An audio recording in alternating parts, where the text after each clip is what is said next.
Début février 1944, d'un bout à l'autre de la Russie, de Novgorod à Nikopol, les soviétiques progressent. En Italie, les Alliés commencent à percer la ligne Gustave. Dans le Pacifique, la campagne de Birmanie fait rage, tout comme la guerre pour la conquête des îles. Tandis que les Américains préparent les grands débarquements des îles Mariannes et de Normandie, en France, avec la nomination de Darnan, de Déa et de Philippe Henriot au gouvernement, s'ouvre la guerre civile. Elle éclate bientôt.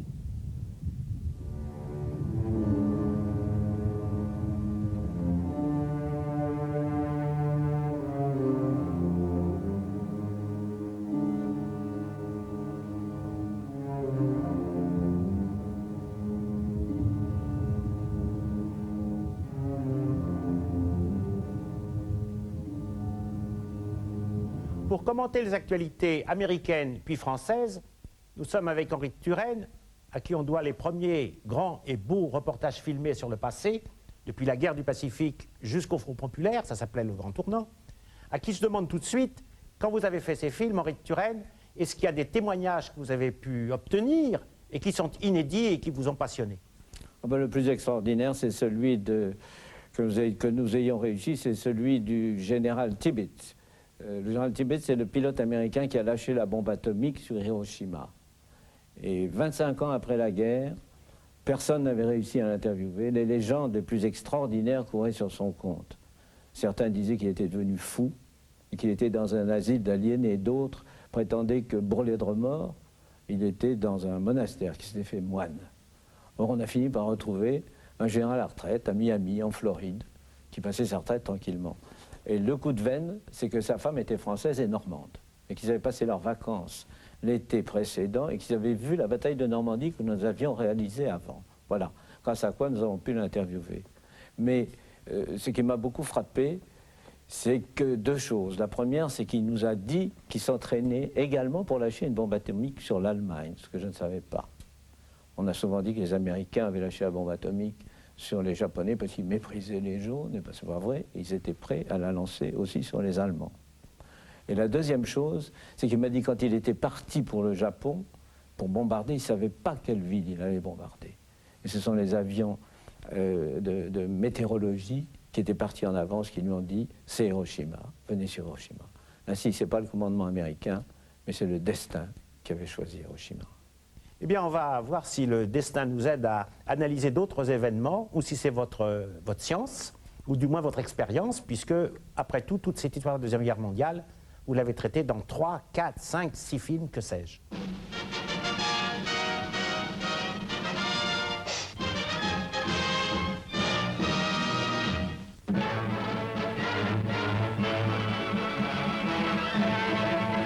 Bonds for America, more bonds, extra bonds, to make this year of decision the year of victory.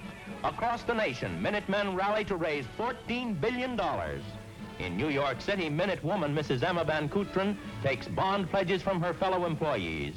She's 53 years old, and all 12 of her children, 9 sons and 3 daughters, are in uniform for Uncle Sam. She knows that buying bonds, extra bonds, will bring them home sooner. San Pedro, California, and the launching of a Liberty ship that bonds helped to build, and that honors an actress all America loved, Carole Lombard. Captain Clark Gable, husband of the late screen star, greets the crowd. Carole Lombard was at the height of her career when she became one of her country's most famous volunteers. Then, in January 1942, she met her tragic death in a plane crash after a war bond rally at Indianapolis. Today, a Liberty ship honors her memory, and her actress friend Irene Dunn christens the vessel.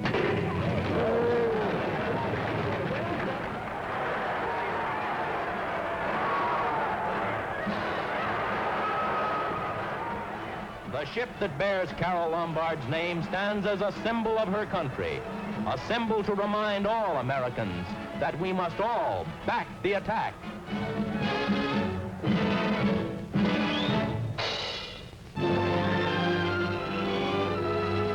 Mary Pickford comes to the White House to confer with the First Lady on the 1944 infantile paralysis campaign. Miss Pickford, chairman of the campaign's March of Dimes Women's Division, sums up.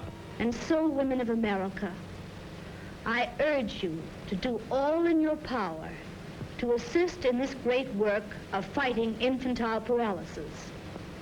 Your dimes and dollars are needed to carry on this great work of the National Foundation.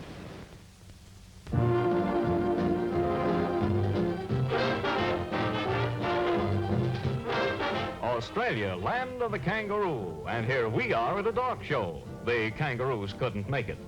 All members of this family showed up, though. This one thinks he's the only black fox terrier in the world. 3 Dalmatians looking for a firehouse. The inevitable Pekingese, the show's smallest dog, getting the widest attention. What's this, Axis propaganda? Dog fashions. And they also say she has the most interesting family tree. And pride of the show, the Paisley Pooch, and a new daughter, dog-faced Dolores. Oh, you beautiful thing.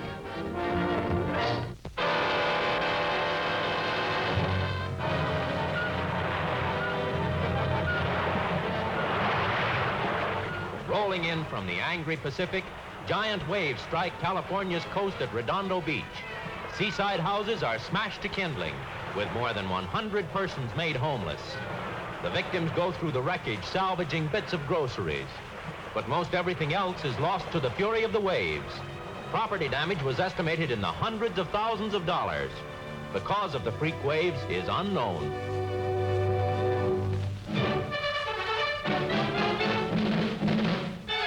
The dimes you sent to the president arrive at the White House. Here on his 62nd birthday, they join the 1944 March of Dimes campaign, which raised millions of dollars to fight infantile paralysis.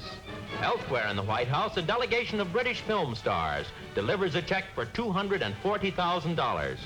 It goes to Basil O'Connor, president of the Paralysis Foundation.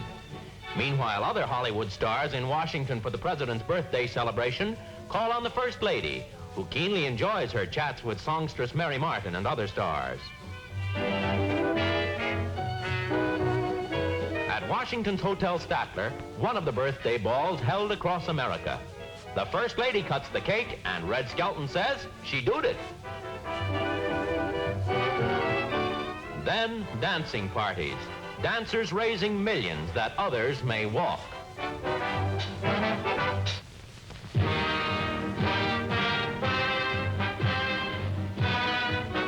At Brooklyn Navy Yard, an answer to the Japanese. The USS Missouri, greatest and finest of the world's battleships, joins the world's most powerful fleet. 880 feet long, the giant dreadnought weighs 45,000 tons. Missouri Senator Truman and Mrs. Truman watch their daughter, Mary Margaret, christen the vessel. Costing $100 million, the Missouri is our 23rd battleship and probably completes our super heavyweight group. 2 years were spent building her, and the world's greatest dreadnought will be commissioned 9 months ahead of schedule. Some of her guns are already visible, symbols of massive striking power, the offensive power that points toward Tokyo.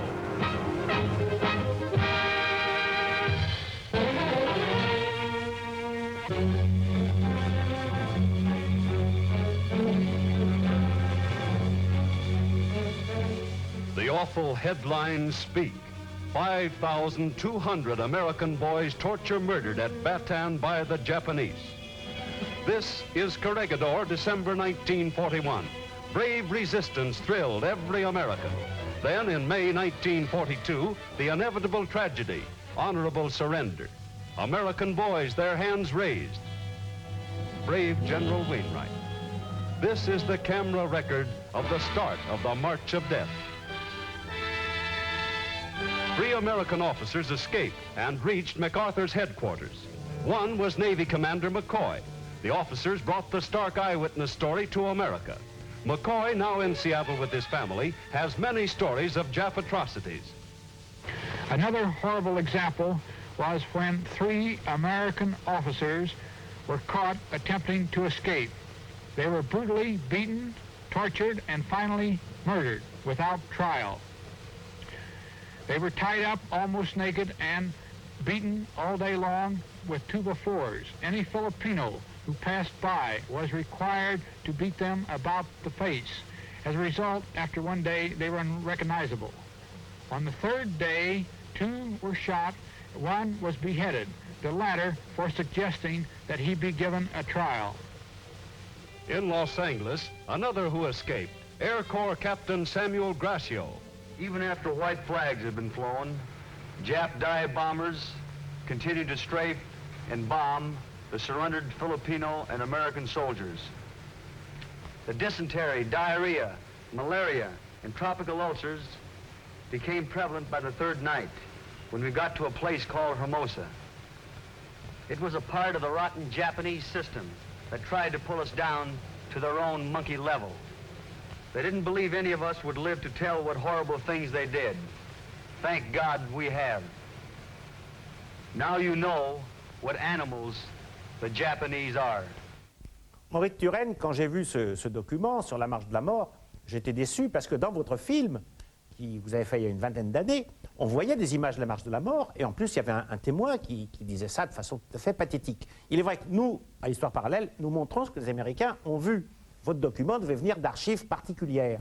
Alors dites-nous un petit peu ce qu'il y avait dans ce document. Non, mais alors ce qu'il y a d'étonnant, je trouve, c'est que ces types, ce qu'ils racontent, mais c'est rien comparé à la réalité. Comme ils se sont évadés au début de la marche de la mort, ils n'ont pas vécu ce qu'ont vécu les autres, et qui est beaucoup plus atroce que ce qu'ils racontent, eux. Nous avons interviewé en effet un type qui s'appelait Sidney Stewart, et qui, lui, a fait toute la marche de la mort. Ce qu'il nous a raconté était absolument dantesque. Ils ont marché pendant 10 jours. D'abord, les Japonais leur avaient enlevé les souliers. Ils ont marché pendant 10 jours et 10 nuits, battus à mort. Le général américain a été battu à mort. Tous les types qui traînaient à l'arrière, on leur flanquait une balle dans la tête. Il y avait 12 000 Américains. On dit 70 000, mais en fait, il y avait 12 000 Américains. Les autres étaient des Philippins. Sur les 12 000 Américains, il y en a 3 000 qui sont morts en cours de route. Ensuite, les autres ont été dans un camp de prisonniers, où la moitié sont morts, au moins. Et Sidney Stewart nous a raconté qu'ensuite, on les a mis, après cette marche épouvantable de 100 km, 10 jours et 10 nuits encore une fois, on les a mis dans des trains. Ils étaient tellement serrés que le camarade qui était contre lui est mort étouffé et que pendant une journée, il est resté debout contre lui pendant toute une journée et toute une nuit, il a eu ce camarade mort serré contre lui. Cependant, il a ajouté une chose qui aussi m'avait intéressé à l'époque. Il m'avait dit on ne peut cependant pas comparer les atrocités japonaises avec les atrocités nazies. Les atrocités nazies, c'était d'une nature différente. C'était systématique, c'était organisé à l'allemande, c'était scientifique presque. Tandis que les atrocités japonaises étaient plus, comment dire, plus naturelles, si j'ose dire. Dans le code d'honneur de l'armée japonaise, il n'y a pas de statut du prisonnier, ça n'existe pas. La devise, c'est vaincre ou mourir. Alors, si on n'est pas vainqueur, et si on n'est pas mort, c'est qu'on est un sous-homme. Et il y avait quand même un petit côté raciste aussi, m'a-t-il dit, parce qu'il y avait le mépris du blanc. Mais cependant, il insistait pour faire cette distinction. Ce n'est pas pour excuser les atrocités japonaises, bien entendu. Animals who chose the sword for fanatic world domination. Stab in the back experts in action.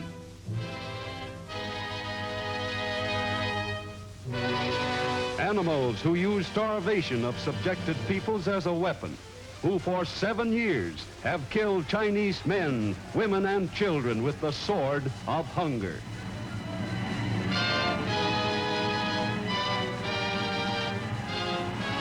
Animals capable of medieval cruelty and unbelievable barbarism, and who stand convicted before the world for brutal acts like these.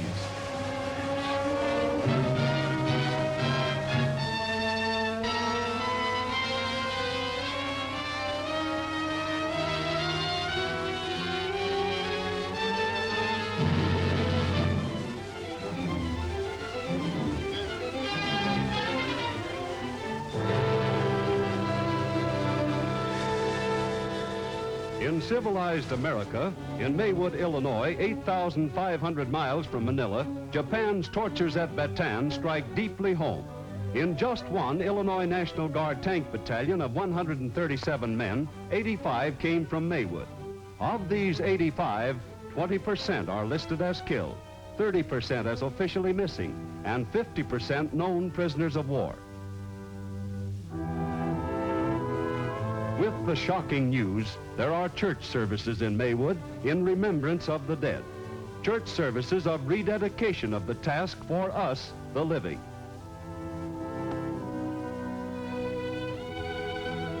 Heart-gripping stories in this town which gave so much. Prisoners' cards which say so little, yet so much. Your affectionate son. One Maywood mother speaks. My son, Jack, died in a Jap prison camp. And I feel that the only way we can get our other sons back home again and take a good rap at these Japs is by buying all the war bonds we can possibly afford. Bonds to beat the Japs. Bonds, not for vengeance, but for victory. Bonds that these shall not have died in vain. Bonds for ships and for guns that war and killing may sooner end. More planes to write final peace and freedom in the skies. Give your help. Back the attack in remembrance of Bataan.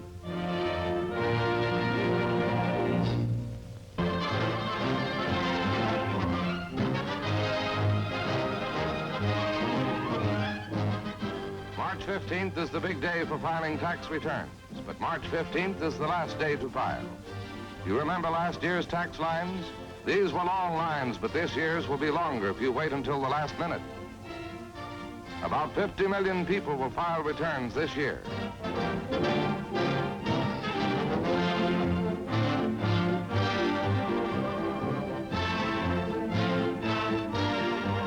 You are part of this 50 million if last year you were single and earned as much as $10 per week.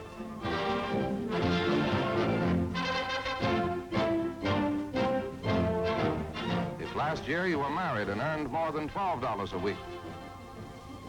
In other words, practically everyone has to file a return. You have to file a tax return even though taxes have been withheld from your wages. But this year, filing is in the nature of a settling up operation. Filling out your return will tell you whether you owe Uncle Sam an additional amount or whether he owes you money. A great many people will find that they are about even with the board. You may even find that the government owes you something. If so, you can get a refund by filling in your tax return. You can help yourself through helping your country in the biggest tax collection job of our history. Be smart.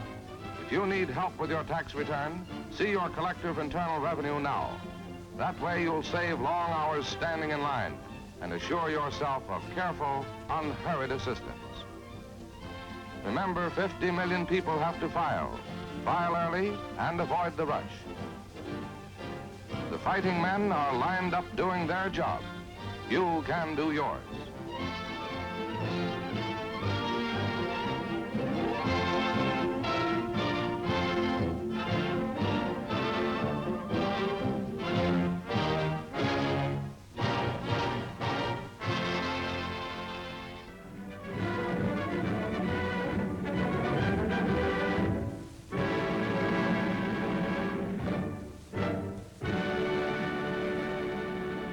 Henri de Turenne, à la fin de ses activités américaines, on est quand même frappé par deux traits.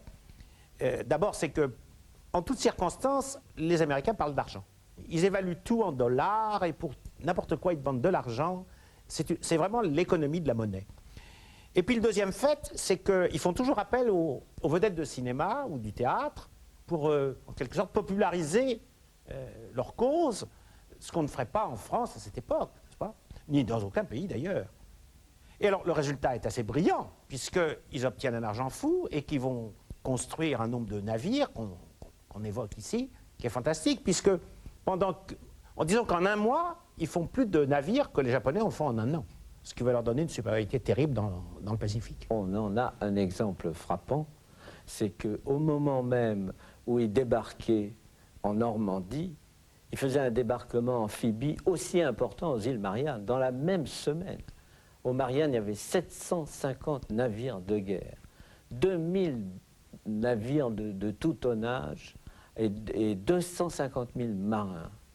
Vous vous rendez compte? Et au même moment, on connaît le débarquement en Normandie, on sait l'importance que ça a eu, et bien au même moment, ils faisaient le même débarquement dans le Pacifique.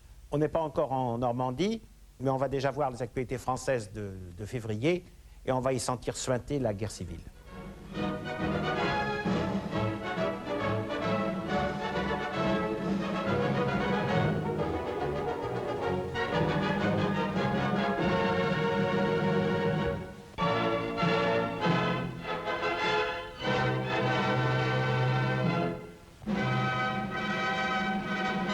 À Lille, M. Philippe Henriot, secrétaire d'État à la propagande et à l'information, s'adresse aux Français. On a salué tout à l'heure le maréchal. Si vous n'aviez eu pour vous défendre, mes compatriotes français, au lendemain d'une défaite dans laquelle tout le monde avait perdu la tête, que vos professeurs de patriotisme d'aujourd'hui, abrités derrière les micros de Londres ou d'Alger, je voudrais bien savoir où vous en seriez.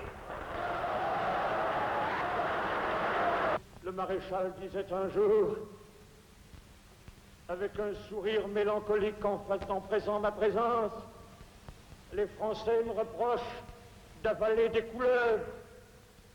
C'est vrai que j'en avale beaucoup, et je n'ai même pas, moi, la consolation de leur expliquer que chaque fois que je m'y résous, c'est pour leur épargner à eux des mots plus grands, que je n'ai même pas la possibilité de leur dire. Alors, jugez mieux, jugez plus sainement. On nous dit que nous ne sommes pas des patriotes parce que nous acceptons la politique de collaboration avec l'Allemagne, parce que nous pensons qu'il y a là une opération européenne indispensable. On nous dit que nous ne sommes pas des patriotes, nous qui acceptons le fait de la défaite, qui en avons le cœur aussi meurtri et aussi déchiré que vous, mais qui entendons partir de là courageusement pour faire les efforts nécessaires et remonter avec des méthodes françaises, sous des chefs français, pour assurer un relèvement français. Et c'est vous qui nous dites que nous ne sommes pas des patriotes, vous qui avez tellement perdu la foi dans votre patrie, que vous ne comptez plus que sur l'étranger pour lui rapporter ce qu'elle a perdu. Oui, Henri de Turenne, vous le savez comme moi, Philippe Henriot a été certainement le plus grand orateur du régime de Vichy. Bien plus que Paqui, parce que Paqui, dans le temps, parlait à Radio Paris, qui était allemand, entre guillemets, tandis que lui, c'était la voix de Vichy. Et il avait un talent extraordinaire, comme on vient de le voir. Il réussissait à faire oublier par ce discours qu'au fond, Vichy collaborait avec les Allemands. C'est pas comme si la libération allait venir de l'étranger, comme s'il n'y avait pas de Gaulle de l'autre. Bref, il avait un talent fou, mais il s'est discrédité parce que quand les Allemands ont commis tous ces crimes en avril, mai, juin, et notamment Oradour, il n'a pas eu un mot pour les victimes. Alors à ce moment-là, son talent s'est en quelque sorte évanoui, a disparu, et on a jugé qu'il était un collabo comme les autres, ce qui n'était pas vraiment. Il était plutôt action française, pas fasciste, mais terrible. Et ça, dans la résistance, on avait très peur des allocutions de Philippe Henriot. Il faisait beaucoup de mal. C'est la raison pour laquelle la résistance a tenu à l'exécuter, peu après.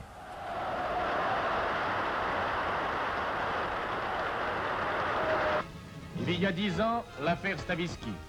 Paris, 6 février 1934. Tous s'apprêtaient à manifester contre la carence de la justice et l'incurie du régime qui, sous l'influence juive, a amené la guerre et la défaite dont nous supportons actuellement les conséquences. Des mesures de précaution sont prises par le gouvernement. Des renforts de police et même des troupes venues des environs de Paris défilent dans les rues. Les abords de la Chambre sont gardés. Vers la fin de l'après-midi, les premières bagarres éclatent place de l'Opéra.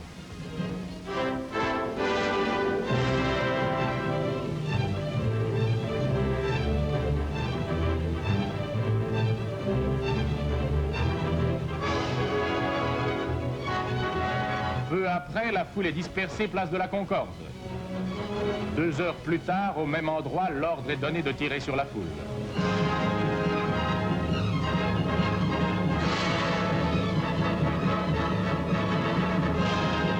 lendemain, ces en-têtes de journaux montrent que les manifestants avaient obéi au même mot d'ordre provenant des partis les plus opposés.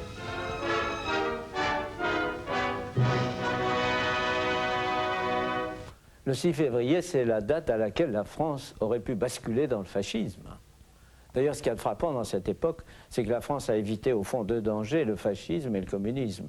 En 1934, le 6 février, quand les croix de feu du colonel de la Rocque et les ligues dites patriotiques arrivent au pont de la Concorde, n'est-ce pas, tout s'est effondré. Le gouvernement est en fuite, les députés sont partis dans leur circonscription, ils auraient pu prendre le pouvoir.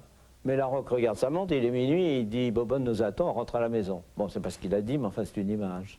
En 1936, c'est la victoire du Front populaire, et à ce moment-là, l'aile gauche du Parti socialiste, Marceau-Pivert, dit « Tout est possible, en avant, c'est la révolution ». Et que répond Blum? Blum dit « Je serai le gestionnaire loyal du capitalisme ». Et Torres dit « Il faut savoir finir une grève ». Donc, on a évité, certains diront peut-être par manque de vitalité, on a évité à la fois, à l'époque, il faut songer que la moitié de l'Europe est déjà fasciste. Hein. L'Allemagne est fasciste, l'Italie est fasciste, l'Espagne va le devenir, et de l'autre côté, il y a le communisme. Je disais donc que certains diront qu'on a évité ces deux dangers par manque de vitalité peut-être. Moi, je préfère dire que c'est par sagesse. Oui.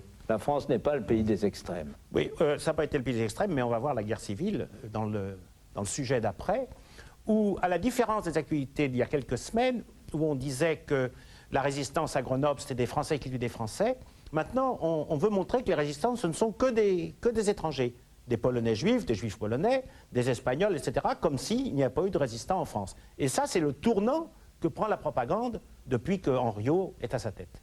Près de Chalon-sur-Saône, un attentat fait 18 morts, 32 blessés graves. À Grenoble, une explosion détruit des quartiers entiers, 1500 blessés. À Bourg-en-Bresse, les boutiques sont saccagées le jour des obsèques du général de Benay. Telles sont les œuvres de terroristes étrangers et presque tous juifs. Arméniens, juifs polonais, espagnols rouges, juifs polonais, encore un juif polonais. Ces visages, ces Manoukians et ces martyrs de la Fiche Rouge, fusillés le 21 février 1944. Mais, à l'heure du couvre-feu, des doigts errants ont écrit sur vos photos « Mort pour la France ». Aragon.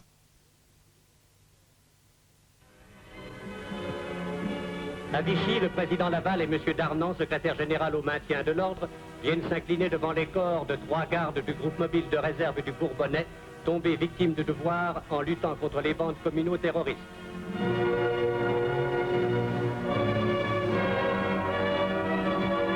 À la violence, devait déclarer M. Darnan au nom du chef du gouvernement, nous répondrons par une répression juste mais implacable.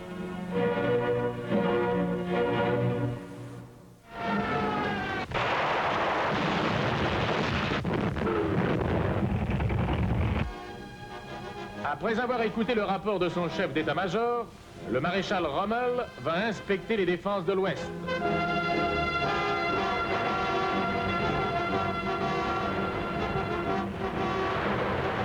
L'inspection se poursuit au large des côtes.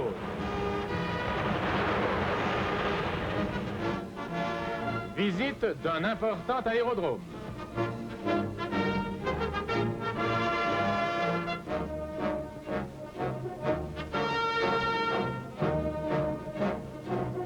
Camouflée dans les bois, une division blindée veille.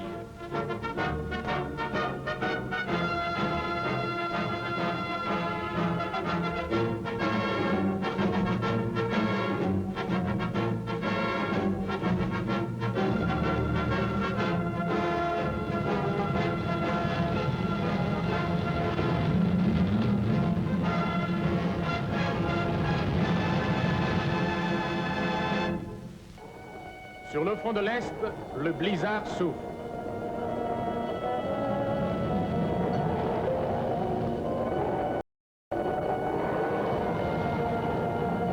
Malgré la tempête, le ravitaillement doit être assuré.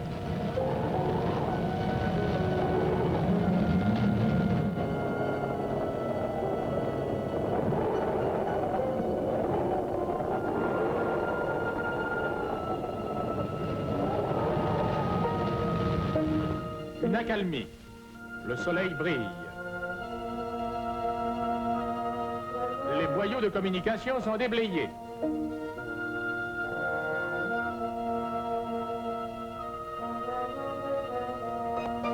Sur tout le front défensif, la bataille est toujours aussi âpre.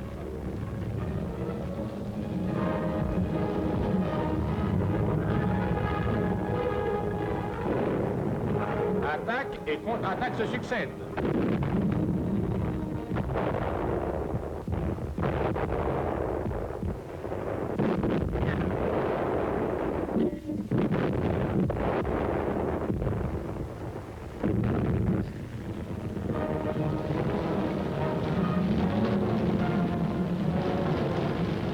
Les bolcheviks jettent sans relâche de nouvelles forces dans la mêlée.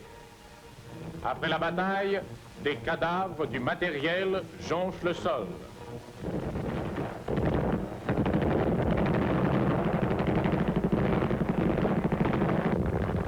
Au loin, des isbas brûlent. Indifférents devant ces images qui leur sont coutumières, les régiments de relève montent vers les lignes.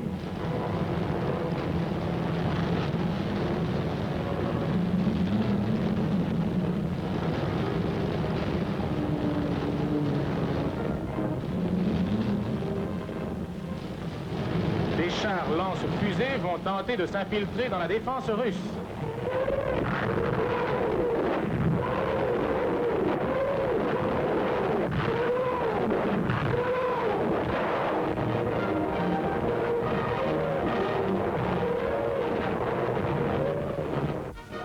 Sur le front de l'Est, 600 soldats polonais appartenant à une division soviétique sont parvenus à passer dans les lignes allemandes.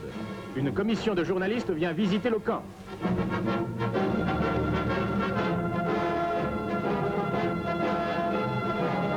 Le premier service religieux.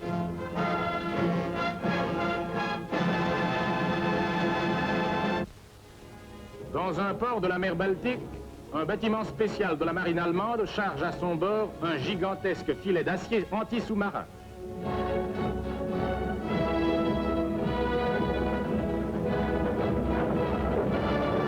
Le navire se dirige vers le golfe de Finlande, où il s'agit d'établir un puissant barrage contre les submersibles soviétiques. Grâce au poids de ses gueuses de fer, le filet sera toujours tendu.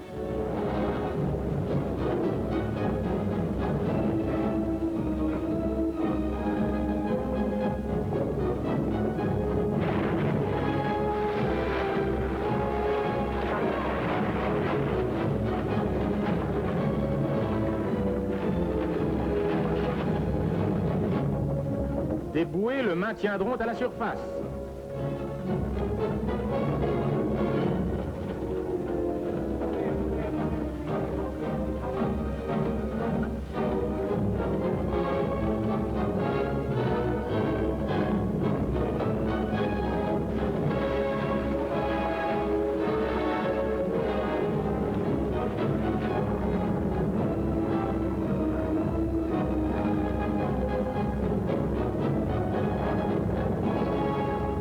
Le barrage, qui s'étend sur des dizaines de kilomètres, est posé. Tout passage est en cet endroit impossible.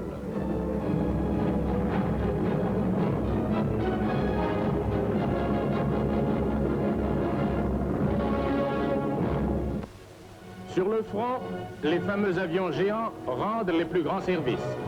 Ces appareils peuvent prendre à leur bord, outre une compagnie complètement équipée, soit un char, soit un camion, soit un canon tracté.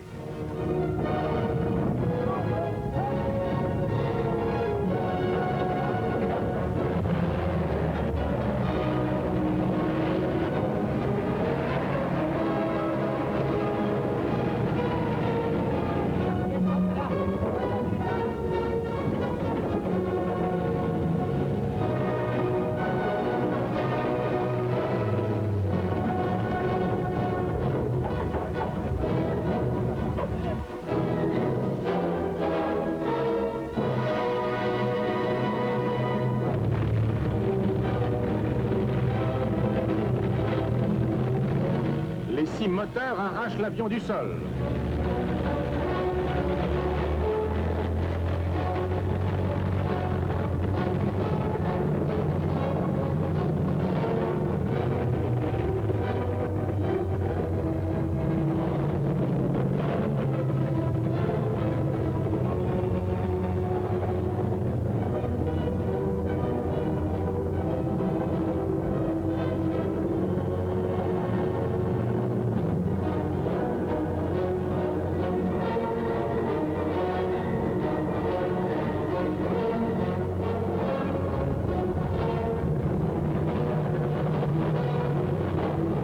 Atterrissage près des lignes.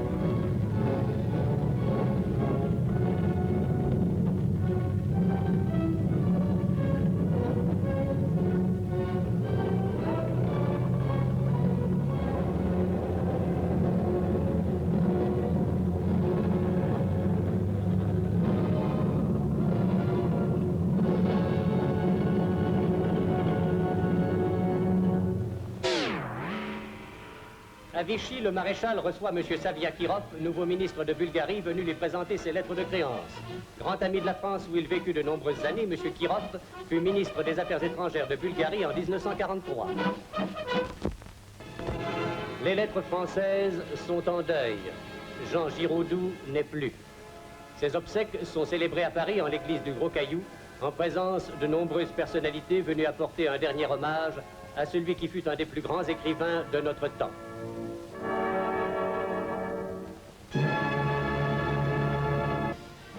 À Paris, les anciens combattants offrent une épée d'honneur à M. Scapini, témoignage de reconnaissance à l'ambassadeur des prisonniers.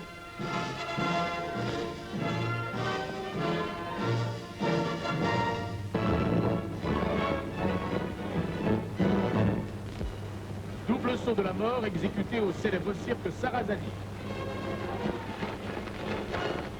Au tour maintenant des trapézistes qui, à 20 mètres du sol, réussissent des exercices qui ont nécessité plusieurs années de mise au point.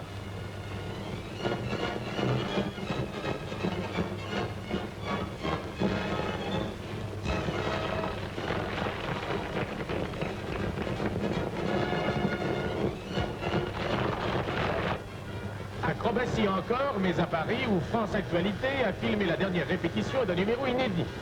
Les deux casse-cous, surnommés les démons blancs, exécutent leur performance à 10 mètres de hauteur. Leur moto roule à plus de 30 km à l'heure sur une piste de 50 cm de large et de 5 mètres de tour.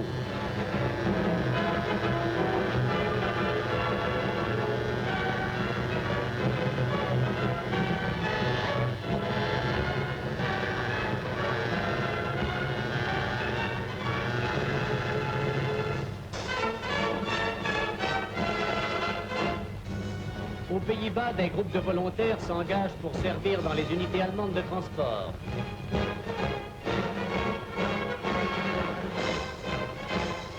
Examen médical.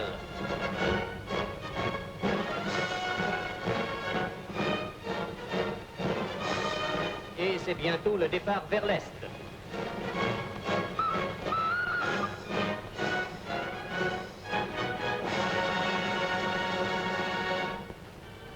Barque Zamoul, en Espagne, près de Barcelone. Le naissain est déposé sur des cordes ou bandits, selon l'habitude en Méditerranée.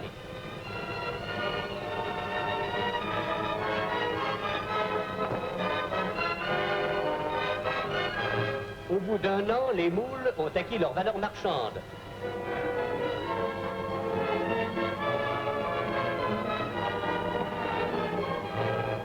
Contrairement à ce que pensent certains, les moulières ne peuvent être établies que dans des eaux absolument pures.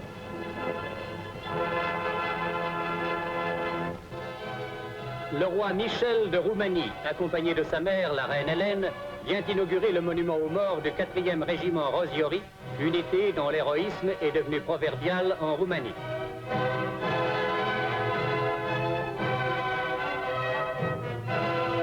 Le jeune souverain inaugure également un buste de sa grand-mère, la reine Marie. L'armée allemande apporte au Vatican les inestimables trésors artistiques provenant de la célèbre abbaye du Mont-Cassin fondée par Saint Benoît. Le Saint-Siège en assurera désormais la garde.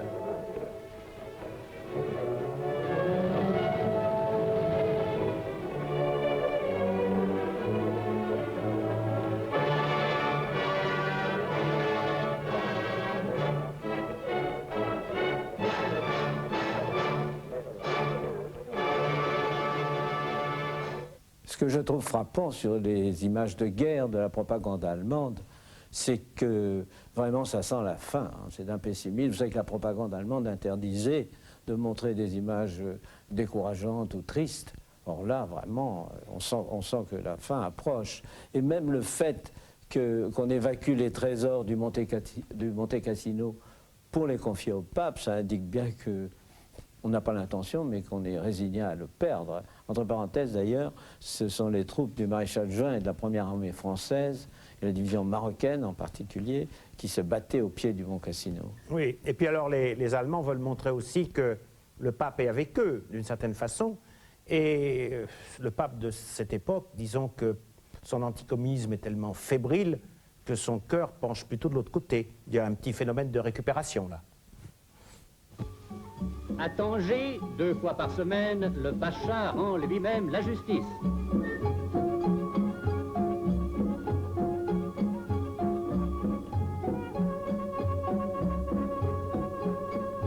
Cette vieille tradition nous permet d'assister à de pittoresques palabres où les gestes ont autant d'importance que la parole.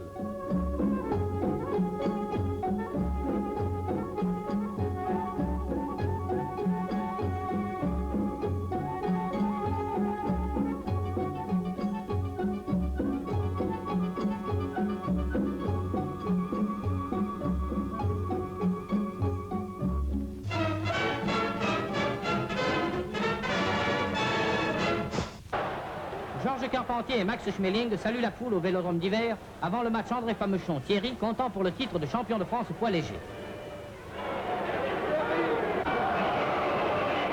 Voici Thierry le challenger et André Famechon le champion. Au début, les adversaires s'observent. Thierry porte une culotte foncée. Mais au milieu du combat, Thierry attaque des 2 mains. Il va dominer légèrement, se servant adroitement des corps à corps pour endiguer la fougue de Famechon.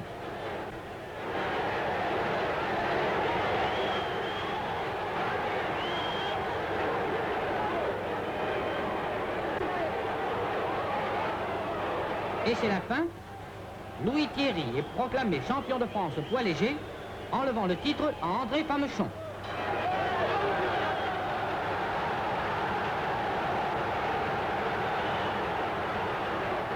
À Chamonix, les épreuves de sport de glace continuent par le championnat de France de bobsleigh. Voici un départ. En route, sur l'une des plus belles mais des plus difficiles pistes d'Europe. 1400 mètres de long. 8 virages abordés à 80 à l'heure.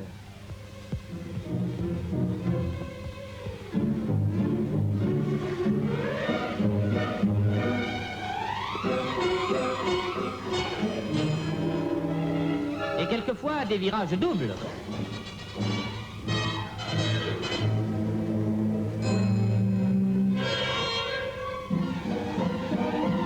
Quelle griserie pour les 4 passagers.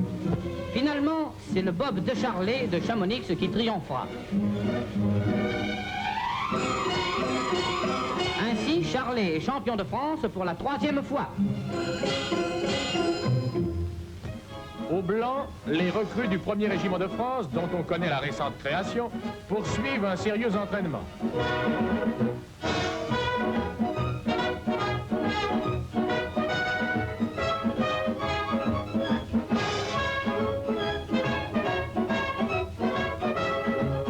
La région permet des aliments qui corrigent la monotonie de l'ordinaire. Dans les chambrées, le pactage a fait place à l'armoire individuelle.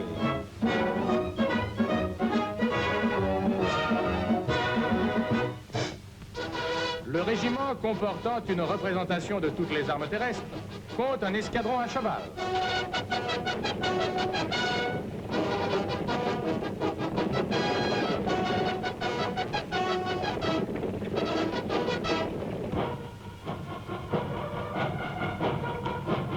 Aujourd'hui, sur la place Maréchal Pétain, l'unité est présentée au général Calderou. Son premier geste est de se rendre au monument aux morts des 2 guerres.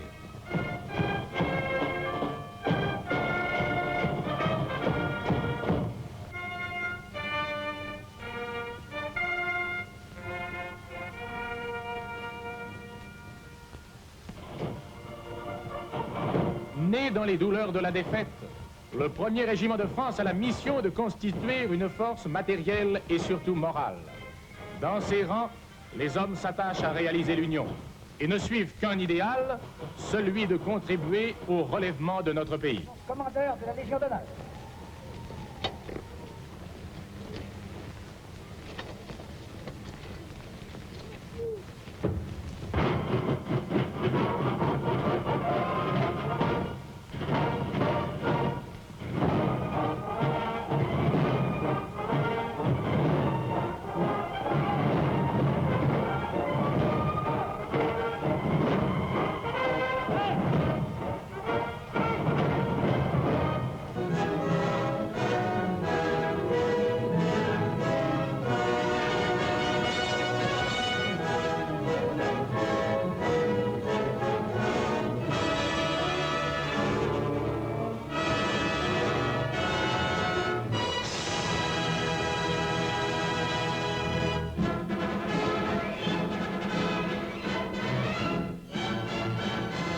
Henri de Turenne a écouté ces actualités françaises.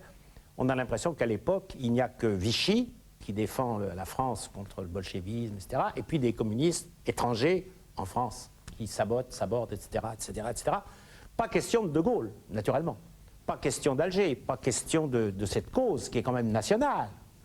C'est quand même assez curieux parce qu'après la guerre, l'opposition, ce sera entre les gaullistes et les communistes. On fera comme s'il n'y avait pas eu de pétainistes du tout. Donc, aux deux périodes de l'histoire, on va un petit peu fausser la vérité sur les sentiments réels de la majorité des Français. Ouais. Qu'en pensez-vous, vous, de ce que vous avez vu là? Ce que je trouve d'intéressant à la réflexion, c'est qu'ils ont éprouvé le besoin de revenir constamment sur les événements politiques d'avant-guerre. Car je pense que pour la propagande de Pétain, il était très important de montrer que la défaite de la France n'était pas due à une défaillance de l'armée, que ce n'était pas l'armée qui avait été battue, mais que c'était la faute de la politique, la faute du Front populaire, la faute de la Troisième République. Et peu de gens réfléchissent à cela, mais au fond, en juin 40, il y avait un choix capital à faire. C'est le cas de le dire. On pouvait soit capituler, mais c'est un acte militaire, soit signer un armistice, qui est un acte politique. Mais Weygand et Pétain ne voulaient pas admettre que l'armée française avait été battue. Ce n'est pas de notre faute. Par conséquent, on signe un armistice, ce qui était, pour renverser la phrase célèbre, c'était pire qu'une faute, un crime. Parce qu'à partir de là, il va y avoir la guerre civile entre les pétainistes et les gaullistes. Et une guerre civile qui dure jusqu'à aujourd'hui, d'ailleurs. Merci Henri de Turenne pour ces observations d'un journaliste historien, reporter cinéaste, et qui connaît admirablement toute cette époque, et à qui on doit beaucoup. La prochaine fois, nous verrons des actualités britanniques et allemandes.